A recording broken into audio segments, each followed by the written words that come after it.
Yeah, basically the idea is that it's a horn that is supposed to look like a Jewish shofar or shofar, I'm not sure how it's pronounced.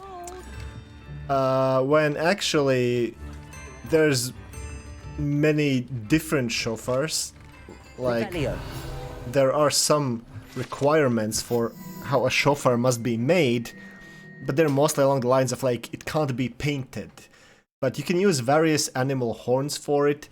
You can engrave it. It comes in various shapes. It's like the one in game is just some random ass horn. And then they found that the horn was from a goblin rebellion that took place in 1612.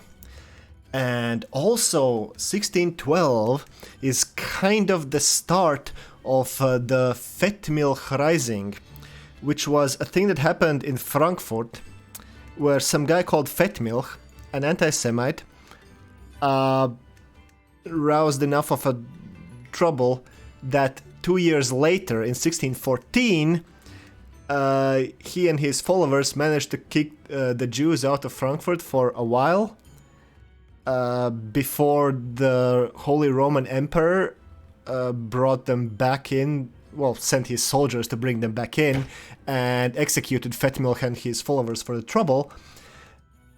But having that date there is somehow supposed to be an anti-Semitic dog whistle?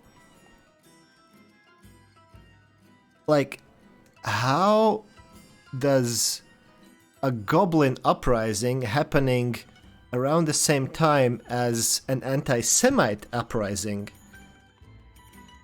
contribute to the idea that goblins are stand-ins for Jews if it was an anti-Jewish uprising?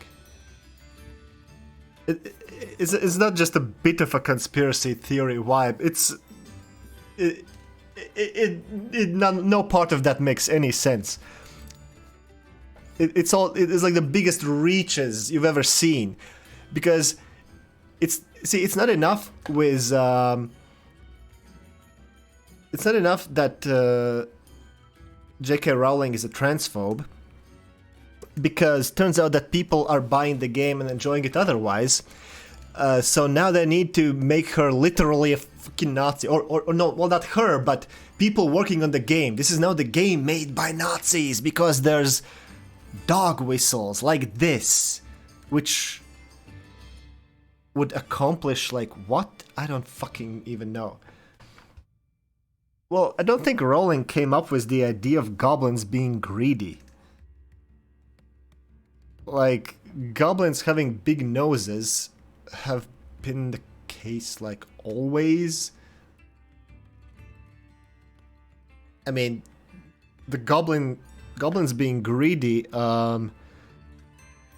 the World of Warcraft goblins are definitely super greedy. I don't know like many other specific examples off the top of my head, but I think goblins and greed are like a pretty well-established connection that Rowling didn't come up with.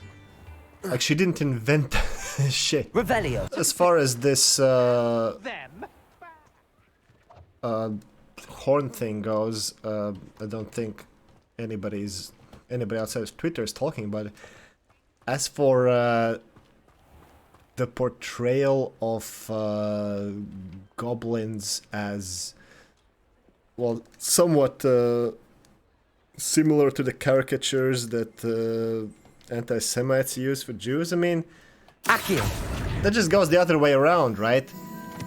The anti-Semites were portraying Jews as goblins. Does that mean we can't just have goblins as goblins anymore? That wouldn't make any sense to me. I haven't heard any like serious Jewish organizations officially protesting against goblins. I think they're kind of above that. Like, this is Twitter drama at its purest. I don't think anyone serious will care about that. Fatima Lawang ordered a few invisibility potions. I used to go myself, but lately Fatima has taken to turning every visit into an argument. Constantly complaining about the quality of my stock. But how can I maintain excellence when she orders so often, giving me no time to brew? If you take this rather irritating Hire task off someone my else? hands, I'd happily allow you to claim the delivery fee from Fatima. What is this idea that if you can't produce enough quality potions, you're just gonna start rushing it and make crap potions? Like, hire someone else, expand your business. Have you heard about scaling, you dumb fuck? Or is it a rule that only your family members can work in the Pippin shop and you can't produce them fast enough or something? How do magical businesses work? Damn. She sounds annoying? No, she sounds like she's making sense. She wants a quality product. And and he's not even contesting that he's producing shit. He's just saying, "Oh, I have no time." Well, don't sell that many then. Maybe I should just go to the flight test. Yeah, get better flying stuff.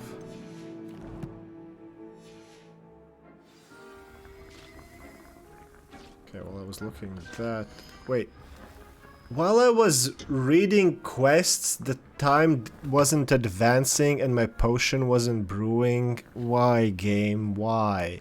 The stupid 30-second timer on it is already dumb enough.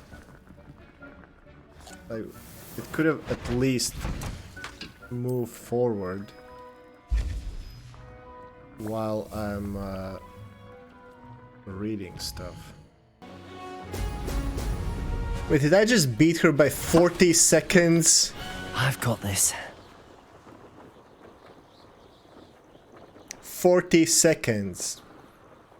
I'm playing on the hardest difficulty, by the way. Casual reminder. Okay.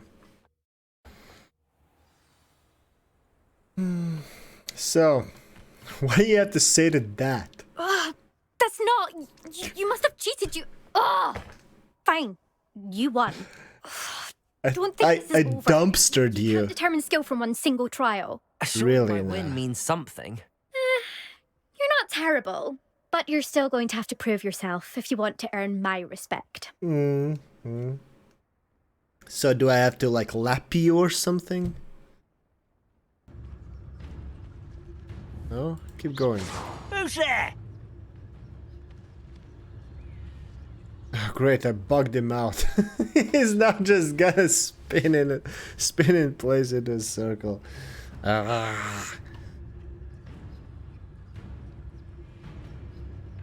Well, now I can't get to the other one without this one finding out.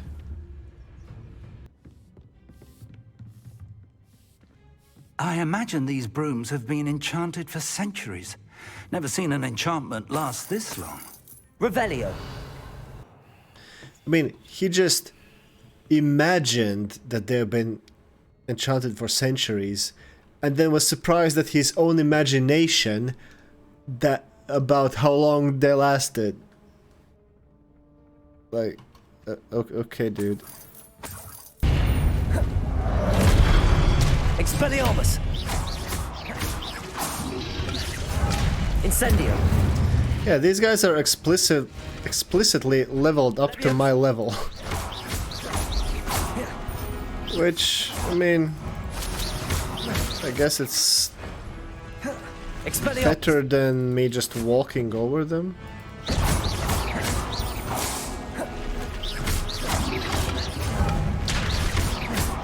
Like, the game isn't hard enough that I would need to out-level anyone, but it always feels a bit like, yeah, what's the point of, like, gear then?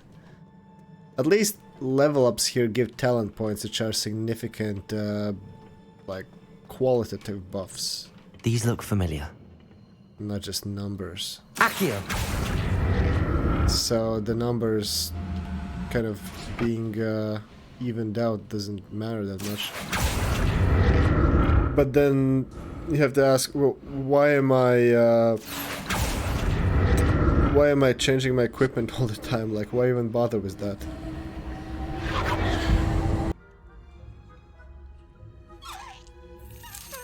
I mean, it's a wonder that I'm not making enough noise for someone to come looking.